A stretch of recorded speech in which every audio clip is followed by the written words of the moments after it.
Yeah, I'd open by saying that Gary Stoken and the people in this event, the organization's first class. They do an unbelievable job. I love playing in this game. I love playing in this venue. Our kids embrace it. I thought our fans embraced it. Do a tremendous job, and it's really a credit to the people with the Chick-fil-A kickoff game and what they do. So never played here that it wasn't a great atmosphere, and it certainly was today, college football. Hey, raise your hand if you have questions. We'll get a microphone to you. Let's start right in the middle. Second row in the middle.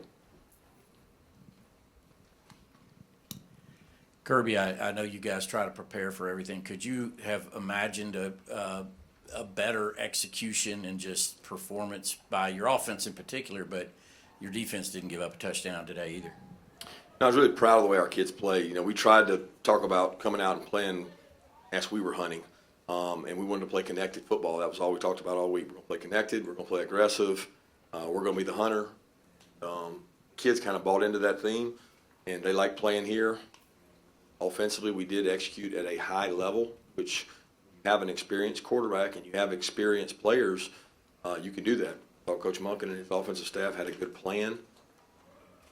They played well. Defensively, we were a little more bend, but don't break. You know, at the half, we both had 14 first downs. Really had not stopped them. Like either team had punted. So some opportunistic turnovers really helped the defense. Next question on the left front row. Coach, you talked defensively. One of the players that stood out was freshman Malachi Starks. What did you see from him in this game that you liked and want to improve? And what went through your mind when he got that interception? Well, he's been probably our most productive defensive back all camp, which gets lots of hands on balls, batted balls, he knocked down balls, he had picks. He's a football player, and we wanted to get him in the game early, and fortunately it was a play where he was one-on-one, and he made a really good play on the ball. Incredible athlete, he has good speed. He's got a lot to learn, and I thought he played with great composure today, and he's a really talented player. Next question on the far left. Go ahead, yeah. Coach, you had 10 different players catch a pass today and 5 different players score touchdowns. What does that say about the depth of your skill positions? Well, I don't know that we have great depth. I know that we can spread the ball around. We don't have the depth we need, especially at the skill position. Talking running back, wide receiver. We've got good depth at tight end, but we don't have the kind of depth we need at those other positions. That's the product of Stetson being able to get to first, second, third, read, and then also scrambling and making plays with his feet. I can only imagine how you feel calling a game against a guy that when you win, get somebody back there, they don't tackle him. Then on top of the fact he knows where the ball should go. You have an accurate passer, good protection. It's hard to defend. Next question, front row. Kirby, I know, especially after one game, you're going to want to keep expectations in check, but things are going to Expectations are definitely already in check. Don't have to worry about that. I was going to say externally they're going to be astronomical. So is there anything you can say now after that one game in terms of how good this team could be or what the ceiling can be? Externally, we don't listen to. That's the key word you just said. Externally, there's expectations every year. We embrace expectations. We hunt.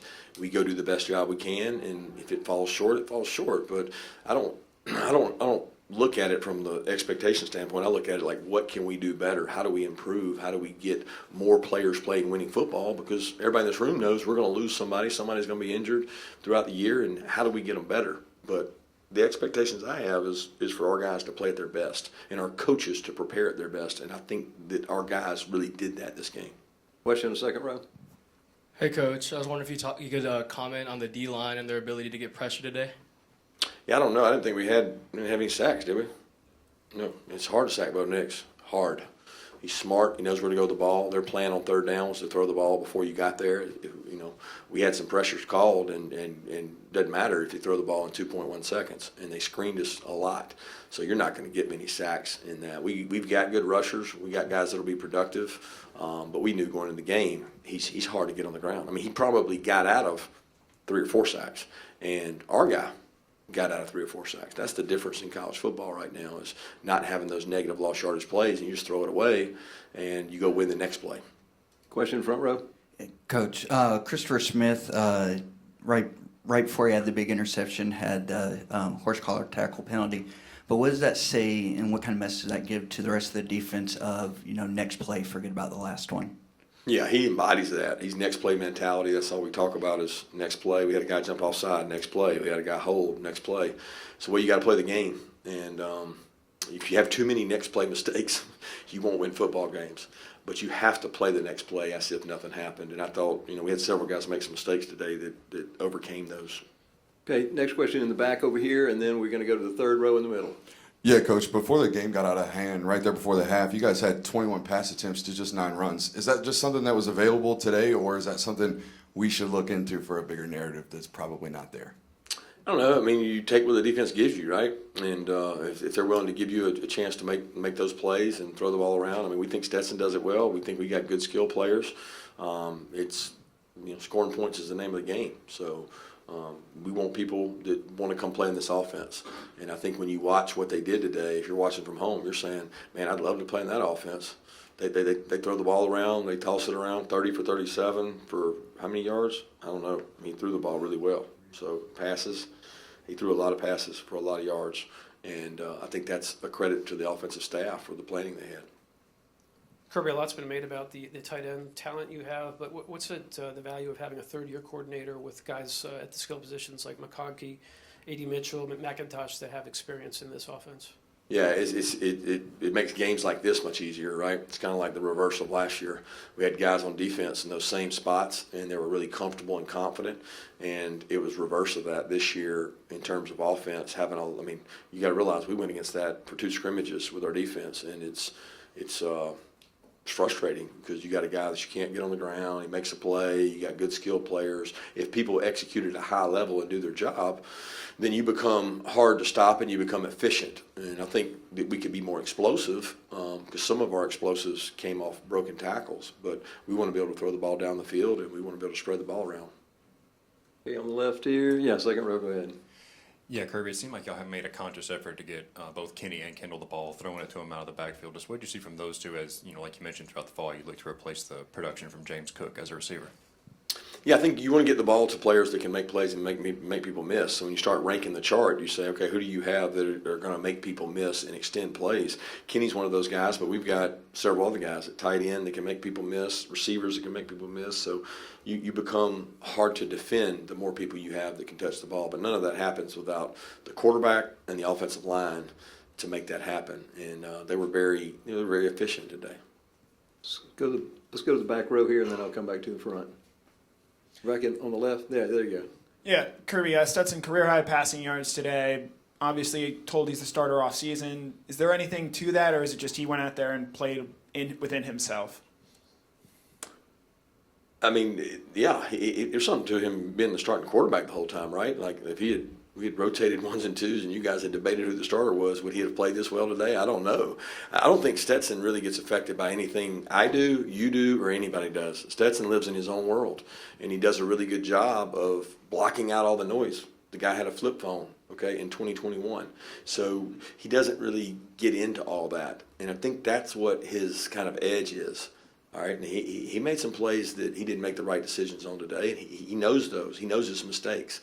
He's got to be smart. He does things that maybe we don't ask him to do, but he did make some plays with his feet. And I think you take the good, and I'm not going to call it bad, but you take the good with his poor decisions.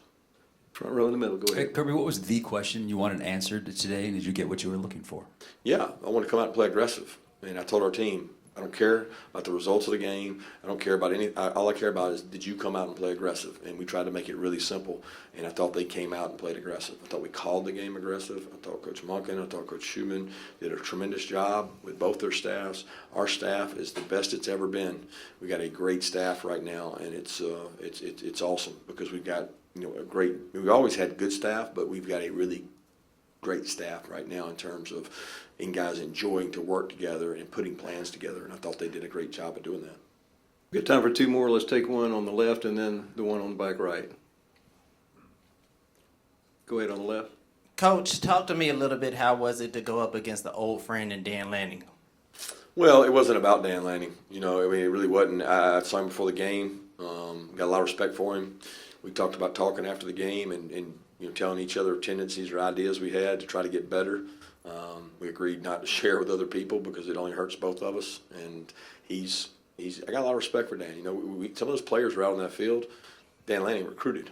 And Dan Lanning did a tremendous job for the University of Georgia while he worked for the University of Georgia, and now he's working for Oregon. He's going to do a really good job at Oregon. He's relentless. And they'll bounce back from this, and he knows that we got better players. And he'll never say it, but he knows we got better players, and I respect how he works. You got a last question on the back? Back On the here. aisle. Yeah, got two. One, are you suggesting that Stetson no longer has a flip phone? I don't think he does now. I think somebody said he didn't. I don't know. I hadn't checked. And Georgia's one of the only teams that didn't really go out and get a lot of transfers in the SEC. Was that a strategy by you coming into this season for one reason or another? No, people always ask that question. I'm not anti. I think it's awesome to get a transfer that can help your team somewhere, right? And we lost out on some guys that we wanted to get. And once we lost out on the players that we thought improved our team, we weren't going to take a transfer so that I wouldn't have to answer a question about not taking a transfer. So we weren't going to just do it. We wanted to upgrade our roster. And if you don't feel like somebody upgrades your roster, then don't do it. And you're always exchanging a transfer for a high school kid that you could bring in here and develop. And that's a lot of college coaches' fear right now. They don't want to bring a high school kid in because they're worried they're going to leave.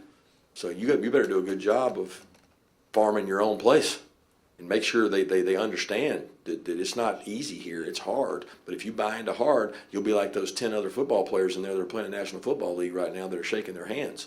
And they love it. So that's what we're trying to sell is come hang out with Trayvon, Jordan, N'Kobe, George Pickens, and all those guys, and you'll be like them one day if you work. And the kids that we attract are usually the ones that want to stick around and do that. Thanks, Coach. Thank you, guys.